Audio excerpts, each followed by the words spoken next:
depan itu misalnya 1 triliun gitu ya jumlah kredit yang disalurkan. Berarti karena jumlahnya naik, berarti resiko NPL-nya, non-performing loan-nya juga akan naik, gitu ya. Nah, itu tujuan bank gitu ya, tujuan entitas gitu ya dari perbankan tadi. Dia mau kreditnya, jumlah kredit yang disalurkan 1 triliun. Maka dia punya resiko non-performing loan atau kredit kredit tidak lancar gitu ya, atau bahkan gagal gagal bayar nasabahnya gitu. Nah, ada resiko yang menyertai visi misi gitu. Nah, kita sebagai orang resiko itu harus menangani gimana caranya kredit yang disalurkan tetap 1 triliun, tapi non-performing loans-nya tetap rendah gitu ya. Nah, kita mulai membedah gimana prosedurnya, prosedur peminjaman gitu ya. Nggak semua orang bisa pinjam. Misalnya spesifikasinya kalau pinjaman di atas 1 miliar itu harus bentuknya badan usaha yang punya asetnya misalnya 1 miliar juga. Itu cara-cara kita sebagai orang manajemen risiko untuk menangani sehingga tujuan yang 1 triliun tadi, penyaluran kredit 1 triliun tadi, itu tetap bisa berjalan dengan resiko yang minim. Nah, apakah NPL-nya akan nol? Ya nggak bakalan bisa NPL-nya nol gitu, non-performing loan-nya nol dengan pemberian kredit itu. Nggak mungkin dia jadi nol gitu ya. Pasti ada yang nasabah yang tidak perform gitu ya atau tidak bayar itu. Tapi kita menjaga likuiditas dari si perusahaan itu. Nah, itu proses bisnis dari manajemen risiko. Jadi dia akan memanage risiko-risiko yang mengganggu tujuan sasaran, visi misi perusahaan gitu ya atau entitas gitu ya. Jadi nggak mesti entitasnya entitas laba ya. Entitas non laba pun misalnya eh, apa namanya misalnya itu LSM yayasan yang non perform non profit entity juga ada resiko-resikonya gitu. Jadi semua organisasi itu pasti punya resiko gitu ya.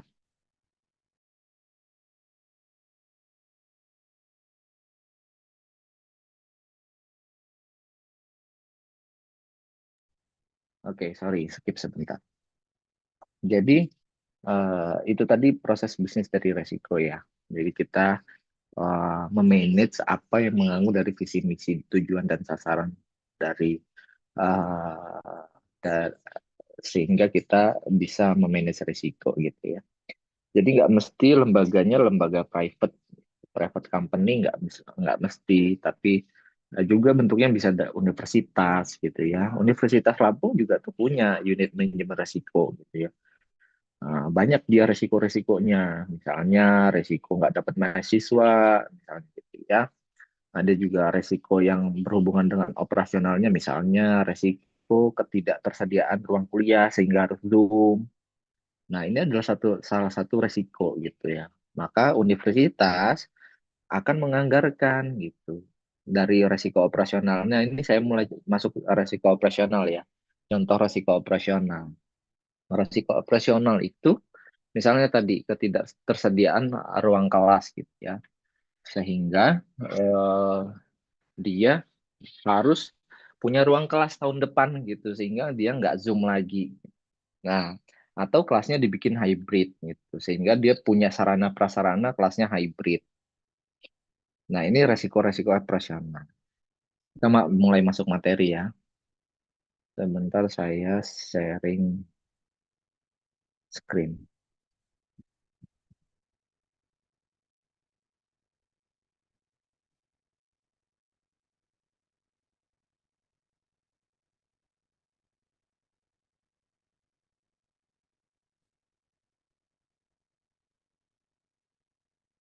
Terlihat? Konfirmasi satu orang? Terlihat, Pak. Terlihat. Baik.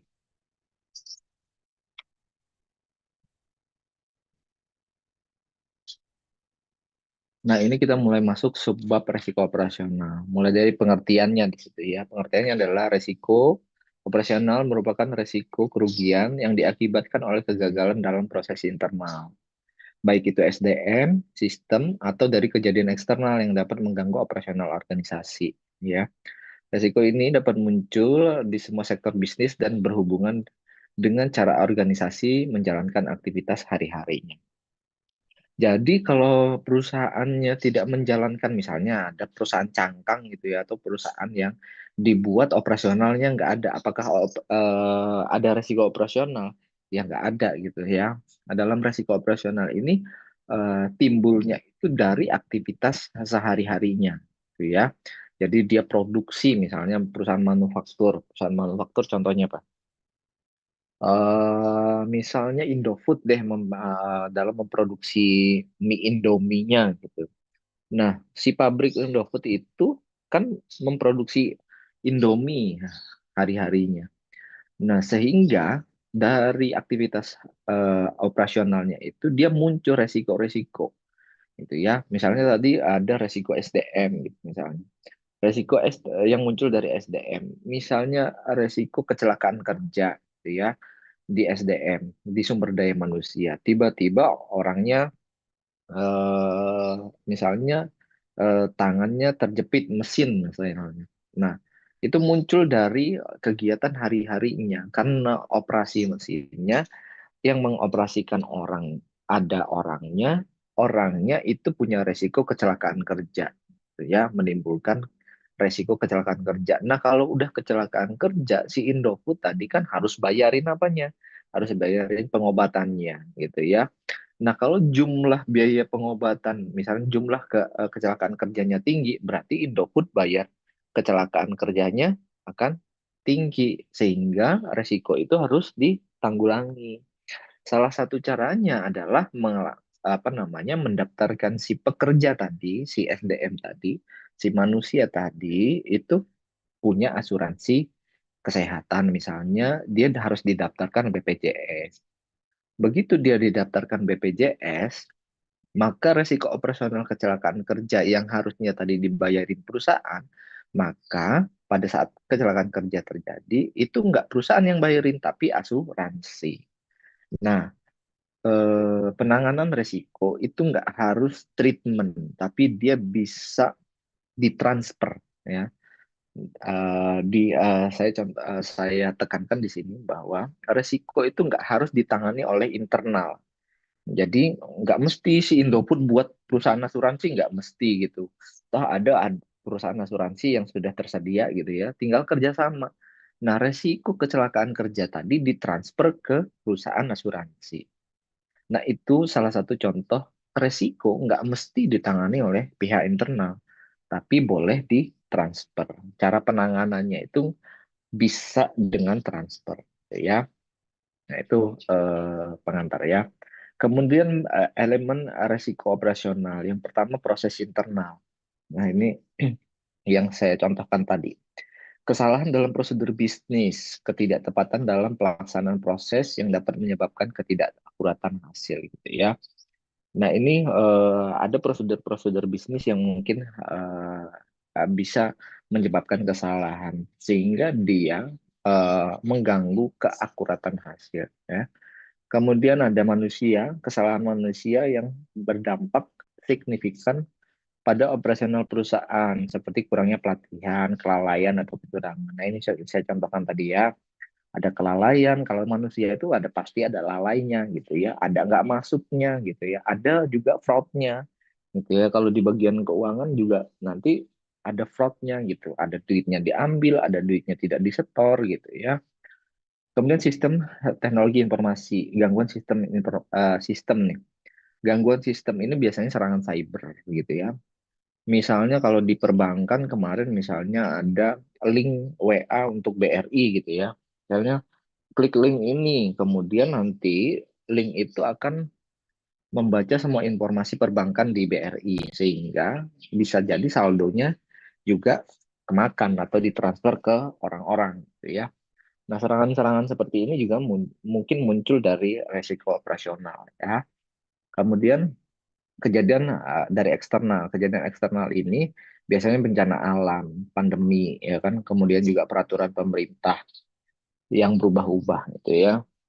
Nah, ini juga jadi resiko operasional munculnya itu nggak mesti dari internal, tapi juga dari eksternal.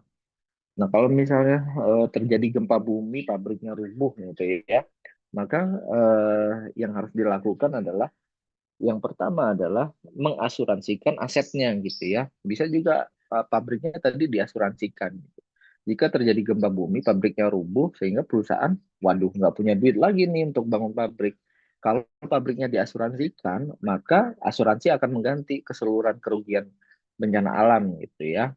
Kemudian pandemi, kayak kemarin pandemi. Nggak ada yang mengira kan pandemi, manusianya ternyata nggak boleh kerja gitu ya kan. Kerja pun harus bisanya dari rumah gitu. Nah, kalau tadi produksi Indomie misalnya, orangnya harus di situ gitu ya kan. Ya kan nggak mungkin kerja dari rumah.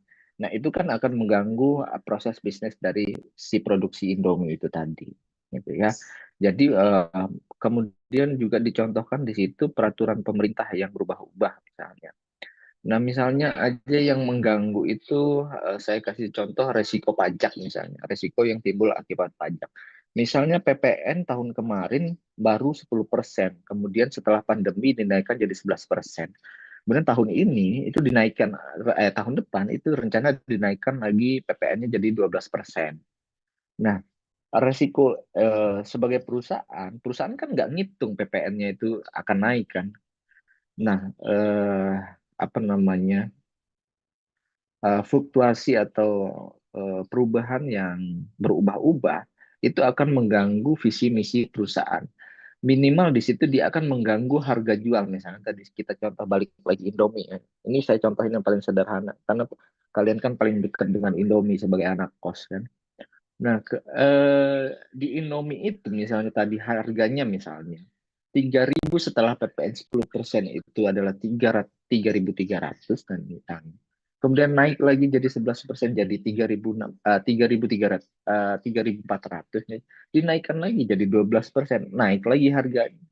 Nah, kemudian itu kan berdampak misalnya wah Indomie kok naik terus ya gitu ya dari kalian sebagai pembeli, sebagai customer. Ini harganya naik terus ya gitu ya. Kan sehingga dia akan mengganggu tingkat penjualan. Penjualannya kemudian menurun karena pajaknya semakin naik gitu ya. PPN-nya semakin naik. Nah, itu salah satu contoh regulasi yang membuat atau mengganggu operasional perusahaan. Dari harga aja, dari regulasi itu aja, kita eh, sebagai perusahaan itu bisa terganggu gitu ya. Kemudian ada juga produksi misalnya kemarin Apple tuh mau investasi di Indonesia gitu.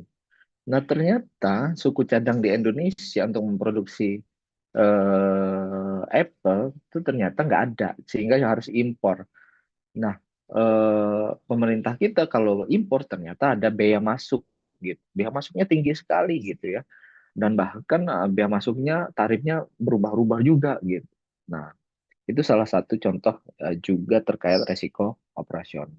Ya, maka yang ditekankan dari elemen resiko itu nanti adalah berhubungan dengan selanjutnya, yaitu sumber resiko operasional bisa terjadi karena faktor internal, juga bisa terjadi karena faktor eksternal. Ya,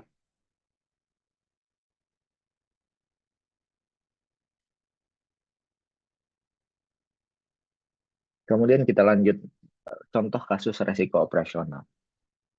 Contoh kesalahan prosedural nih yang pertama ya. Bank kehilangan data nasabah penting karena kegagalan backup sistem dan mengakibatkan kerugian finansial dan reputasi. Misalnya si satu perbankan, kalau perbankan nasional nggak mungkin lah ya karena sistemnya udah bagus gitu ya. Misalnya BPR atau Bank Pasar atau Koperasi, dia punya buku misalnya, dia punya sistem, semua itu semua dicatat manual misalnya, atau dicatat hanya di satu komputer. Ketika ada apa namanya kehilangan data nasabah, maka dia nggak bisa nih apa namanya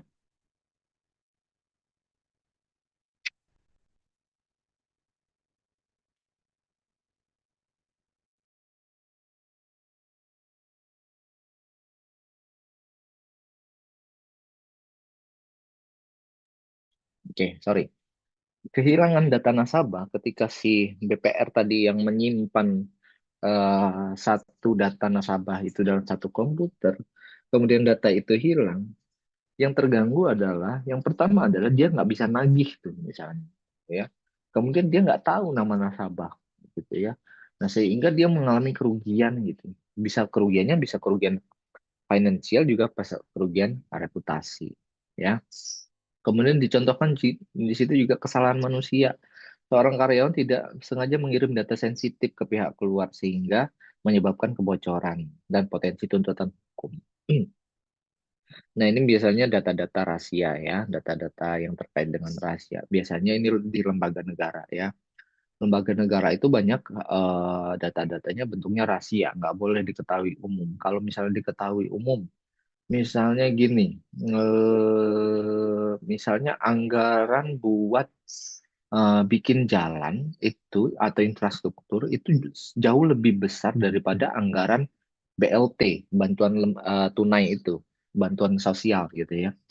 Nah, kalau data itu misalnya bocor atau data itu diserah apa namanya bocor ke masyarakat, pasti masyarakatnya protes gitu ya.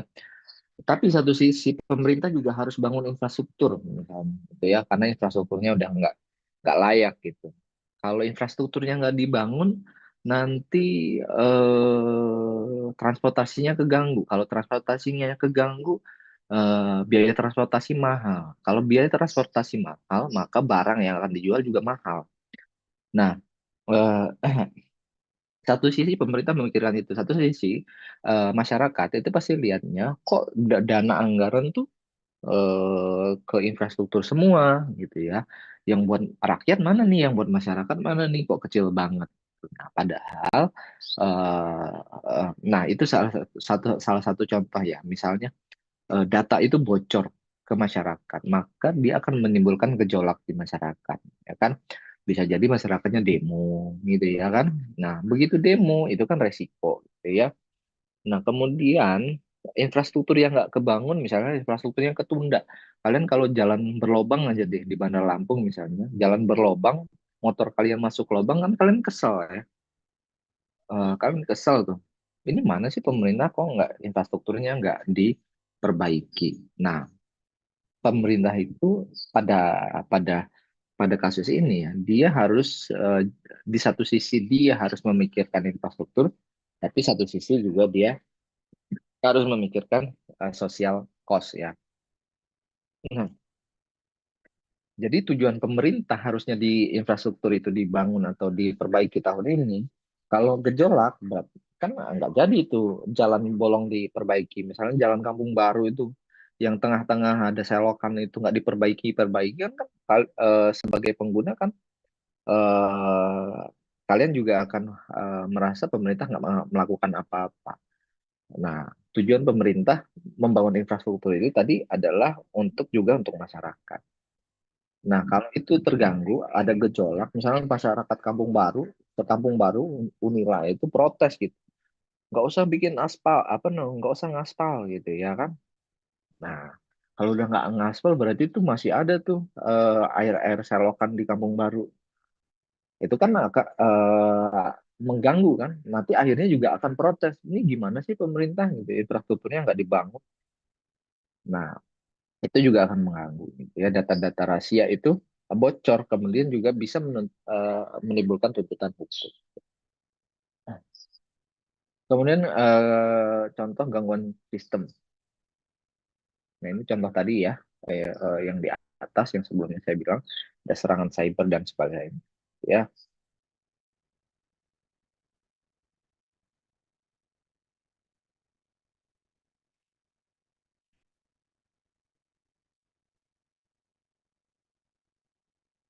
bentar ya, ada telepon.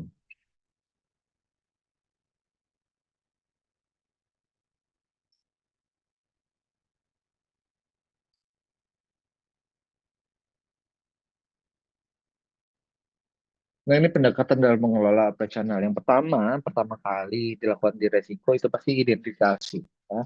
Apa aja resiko-resiko yang muncul dari operasional. Tadi sudah saya jelaskan mulai dari Indomie lah segala macamnya. Kemudian diukur resikonya. ya. Kalian udah tahu belum cara ngukur resiko? Ngukur resiko itu gimana? Saya mau tanya dulu deh. Suci coba, Suci Maharani. Cara ngukur resiko itu gimana, Suci?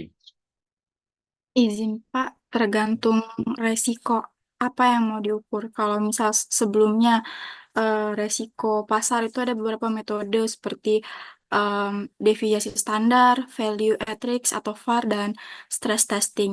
Begitupun Hmm. dengan rasio perubahan tingkat bunga. Ada beberapa cara yang digunakan untuk mengukur risiko tersebut. Misalnya resiko apa tadi? Resiko resiko kredit deh. Resiko kredit gimana cara ngukurnya?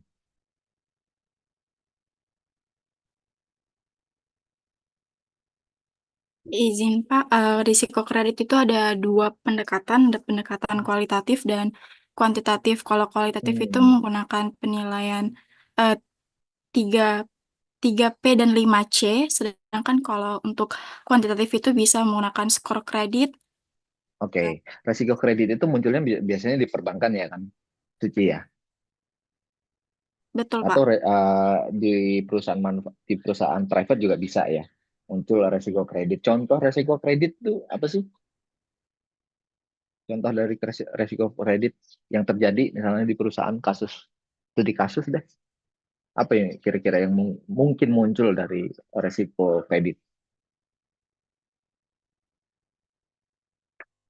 Kan kamu tadi pendekatan mengidentifikasi resikonya udah tahu tuh ya. Contoh resiko kredit itu apa sih? Seperti gagal bayar, Pak. Nah, oke, gagal bayar gitu ya. Nah, gagal bayar itu oke, gagal bayar. Gagal bayar, kemudian si nasabah nih gagal bayar. Hitunglah dia gagal bayar gitu. Terus itu kan kita melakukan identifikasi resiko namanya. Kita udah tahu nasabah bakal gagal bayar, gitu ya. Nah, cara ngukur resikonya gimana? Seberapa besar resiko gagal bayar?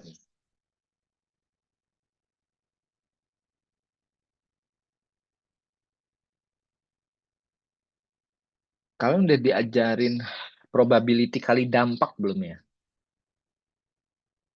Probabilitas kali dampak. Rumus pengukuran resiko dasar. Jadi ini ya, sebentar. Pulpen, pulpen, pulpen. Mana ya pulpen?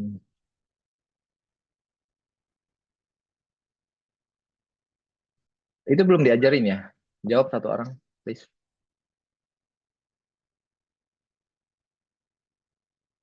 Probability kali dampak belum? Belum, Pak. Oke, semua resiko ya, semua resiko itu rumusnya adalah cara ngukurnya adalah eh, sebentar sebentar saya close dulu.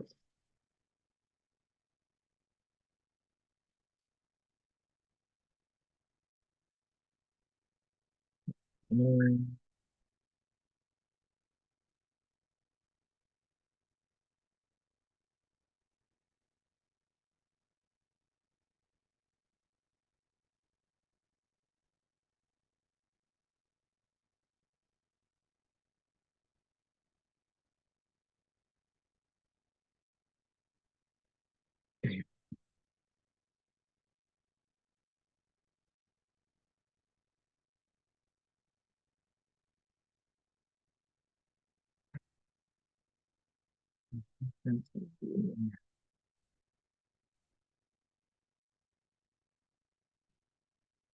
keluar ya share screen-nya. Tonton satu orang, please.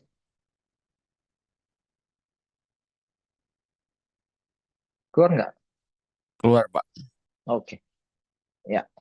Semua resiko yang kalian pelajari itu, semua resiko itu cara ngukurnya ada.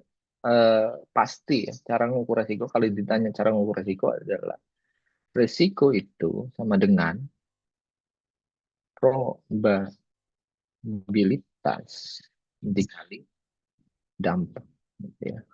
Dampak. Nah ini, rumus resiko, rumus paling krusial di manajemen resiko ya. Ya, probabilitas itu apa? Seberapa sering dia terjadi resikonya gitu ya. Yang pertama tadi resiko kredit. Seberapa sering dia terjadi gagal bayar gitu ya. Misalnya cuma sekali, berarti resikonya rendah, probabilitas resikonya rendah. Dampaknya sekali kalau gagal bayarnya 1 triliun, itu kan gede dampaknya kan. Maka dampak adalah seberapa dia berdampak ke perusahaan gitu ya. Tadi probabilitas seberapa sering dia terjadi gitu ya. Nah, dampaknya seberapa besar gitu ya. Nah, resiko kredit tadi kalau probabilitasnya satu, jadi matrik resiko itu eh, ada nilainya. Jadi probabilitas ini ada nilainya ini 1 sampai 5 bisa atau 1 sampai 3 gitu ya. Kemudian si dampak ini nanti juga ada nilainya. Ini sama, ini 1 sampai sampai 5 atau ini 1 sampai 3 gitu ya. Nah, misalnya tadi kita kasih contoh resiko gagal bayar gitu ya. Resiko gagal bayar nih. Gagal bayar tadi. Gagal bayar ya. Nah, resiko gagal bayar tadi saya contohkan misalnya kita mau menilai resiko atau mengukur resiko. Probabilitasnya seberapa sering dia terjadi. Kalau cuma sekali ya berarti dia nilainya 1 gitu ya. Kemudian kalau nilainya 1 triliun berarti signifikan. Berarti dia harus dikasih nilai 5. Maka dampaknya itu 5.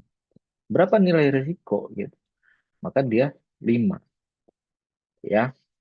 Nah, nanti saya searching lagi. Peta risiko juga belum ya. Belum pernah ngeliat ya peta risiko ya.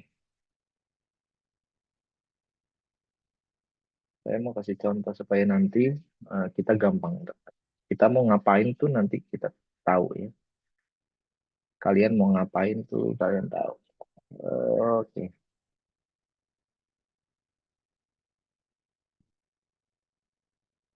sebentar loading.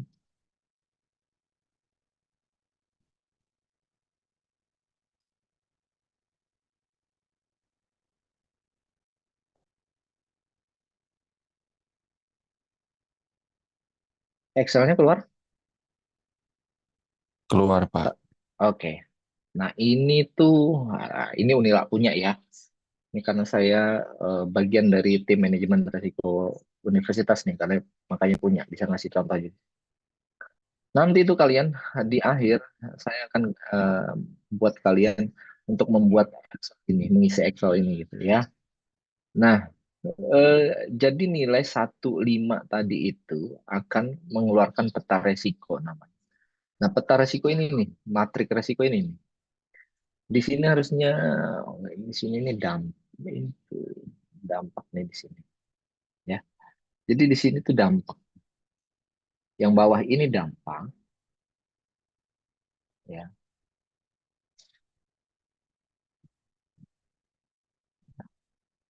Ini kan 1 ke sini 5. Ini ini probabilitas juga ini. Ini bagian yang sebelah sini. Kelihatan nggak ini? Ini kan probabilitas nih samping. Maka dia di bawahnya ini adalah dampak ya.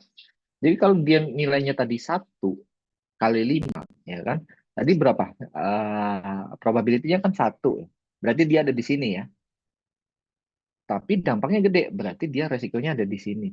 Resiko nomor 1 tadi ada di kuning ini.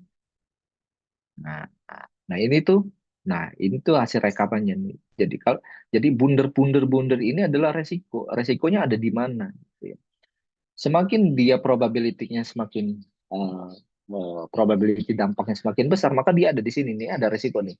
Resiko nomor 149 ini ada satu resiko dari universitas yang gede banget ternyata dampaknya 5, probabilitasnya sering terjadi gitu ya. Probabilitasnya 5, dampaknya juga 5. Ada satu resiko ternyata di sini ya. Nah, nanti kita akan buat ini nih, teman-teman ya.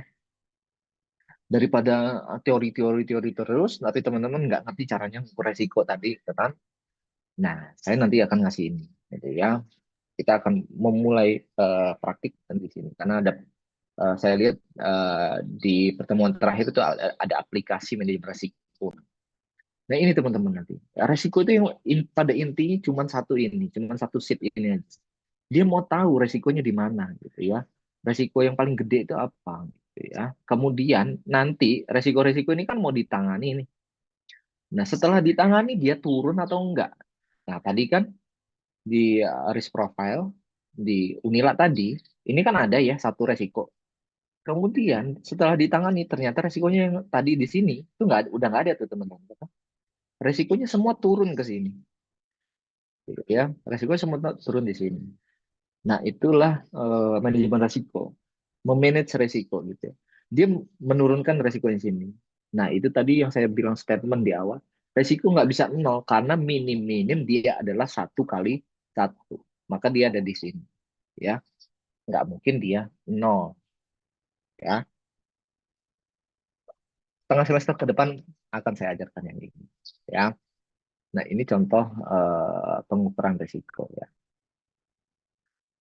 Kemudian kita lanjut ke sini, ya. Jadi ini ya cara mengukur risiko itu adalah probabilitas kali dampak. Ingat-ingat ya rumusnya, ya. Jadi kalau ditanya rumus manajemen pengukuran risiko apa? Probabilitas kali dampak. Nah, ini mitigasi risiko, ya. Contoh contoh mitigasinya, mengimplementasikan kontrol internal, pelatihan karyawan, pengembangan sistem supaya eh, nggak ada serangan cyber, kemudian juga ada rencana darurat gitu ya. Rencana darurat tadi kalau misalnya terjadi bencana alam.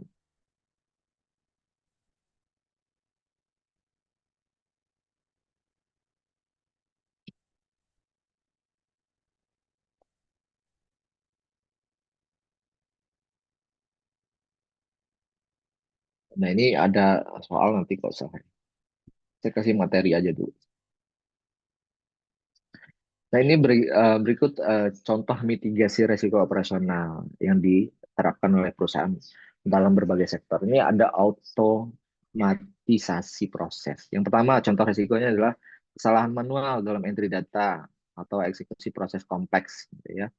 Maka mitigasinya adalah otomatisasi proses bisnis menggunakan software. Contohnya nih perusahaan logistik gitu ya.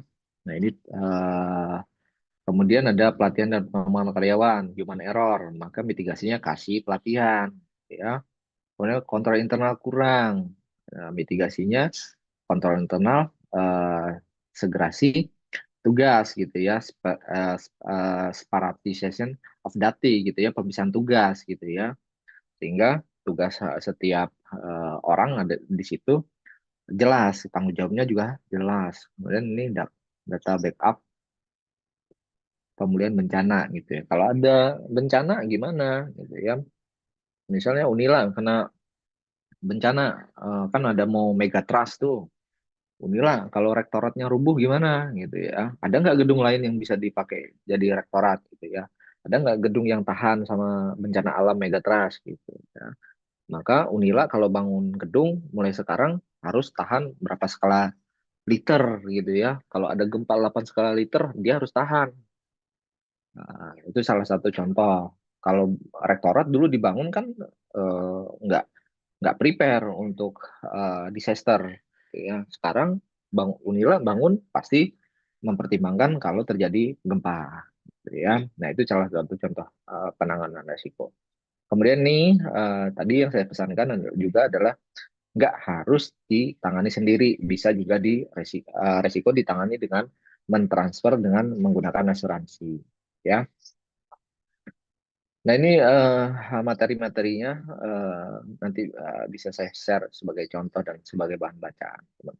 Ya, Eh, minggu depan saya sepertinya akan mulai ke Excel itu tadi aja, sehingga teman-teman punya experience, bukan hanya teori-teori terus, tapi punya experience gitu. Tentu nanti kalau misalnya ada materi yang penting untuk disampaikan akan saya sampaikan. Eh, Sampai sini materi yang saya kasih. Ada pertanyaan terkait dengan perkuliahan? Silakan. Silakan Febri. Baik Pak Riyandi, terima kasih. Hmm, Pak, tadi kan sudah dipaparkan sama Pak Riyadi bahwasanya hmm, risiko seperti kesalahan atau human error itu hmm, misalkan kesalahan operasional itu dapat di cover oleh BPJS contohnya tadi. Namun Yes. saya setelah pahami suatu perusahaan itu diwajibkan untuk memberikan kompensasi di mana apabila terjadi seperti kesalahan human error tersebut, Pak. Nah, apakah dari adanya kompensasi tersebut itu termasuk ke dalam risiko juga, Pak? Itu kan sekaligus ya. Jadi kalau kecelakaan kerja memang perusahaan kan punya kewajiban ya, punya kewajiban. Tapi coba kamu bayangkan, ada satu orang misalnya di dekat rumah saya tuh di Ketibung itu ada pabrik namanya pabrik besi, pabrik peleburan besi. Nah, itu hampir setiap bulan ada ledakan dari peleburan besi itu. Dan besi itu besi panas, jadi kayak lava gitu ya. Coba bayangin kalau kamu si pemilik perusahaan, kalau kamu tidak dibantu BPJS misalnya untuk pembiayaan. Nah, maka eh, kalau kamu BPJS kan nol itu. Yang bayarin siapa? Yang bayarin BPJS bukan perusahaan. Sehingga kamu eh, kalau misalnya tadi nggak di BPJS-in ya, nggak ada BPJS-nya atau nggak ada asuransinya lah gitu ya. Kan asuransi itu nggak mesti BPJS sebenarnya. Saya contohkan aja, misalnya prudensial deh, nggak diasuransikan, berarti misalnya tadi si orang tadi kecelakaan kerja kemudian cacat permanen, masa penyembuhan 6 bulan gitu. Kamu harus biayain siapa aja? Biayain pengobatannya satu, ratusan juta. Kemudian juga kamu, kalau dia laki-laki maka dia kepala keluarga, maka dia kamu juga harus membiayai keluarganya. Misalnya. Kemudian juga ada biaya kesehatan, ada biaya kehidupan. Kemudian misalnya tadi seringkali di sana itu jarinya putus gitu ke anak. Kalau ada cacat permanen beda lagi, ada kompensasi lagi yang harus dibayarkan perusahaan.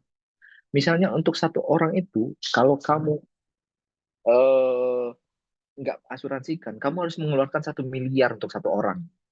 Coba kalau kamu asuransi, prudensial deh untuk satu orang. 1 tahun kamu paling bayar sekitar 6 juta. Tapi kamu bisa menyelamatkan 500 juta. Nah, itu tadi maksud saya. Ketika perusahaan punya resiko kesalahan kerja tadi, si orang tadi di peleburan besi tadi kesalahan kerja yang mengakibatkan dia cacat permanen, harus dirawat di rumah sakit untuk jangka waktu lama. Nah, maka perusahaan harus punya prepare itu. Gitu.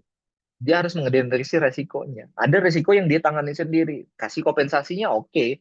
Tapi kan tadi 500 juta yang harusnya dikeluarkan karena biaya kesehatan kan dia nggak harus keluar. Dia hanya keluar 6 juta untuk 1 tahun untuk satu karyawan. Nah, itu uh, contohnya. Itu jawaban dari gitu Febri.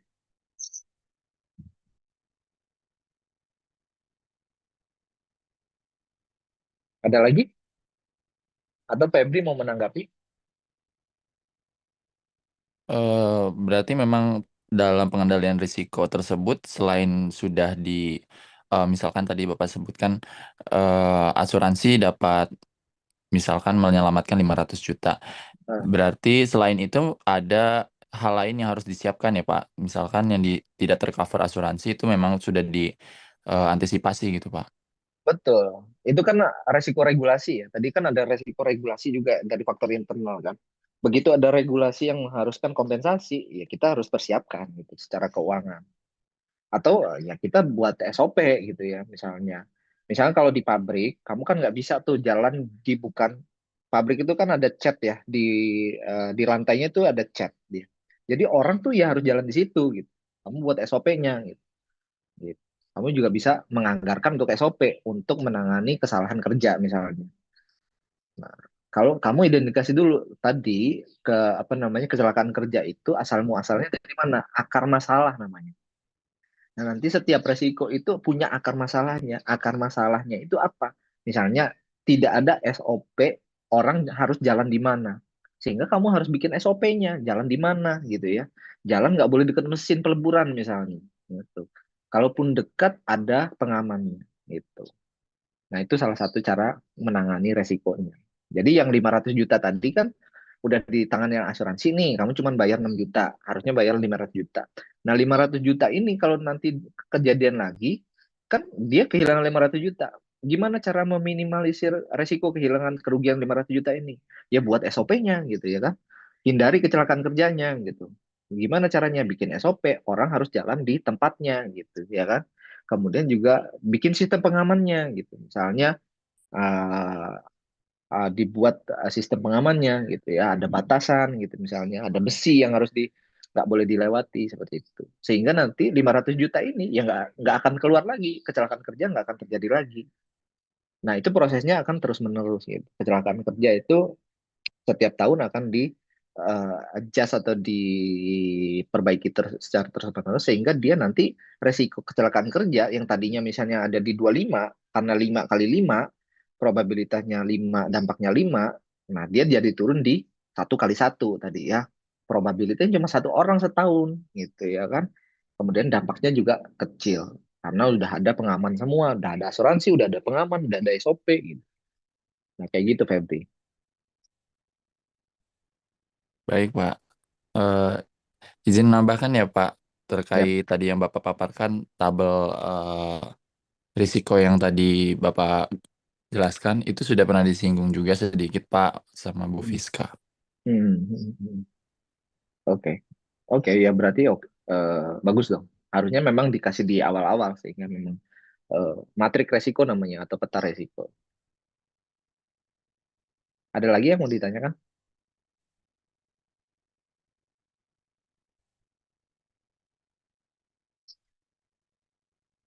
Cukup?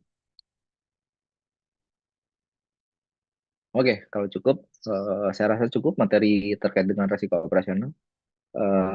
Saya akhiri kuliahnya. Selamat siang. Assalamualaikum warahmatullahi wabarakatuh. Waalaikumsalam warahmatullahi wabarakatuh. Terima Waalaikumsalam. kasih, Pak.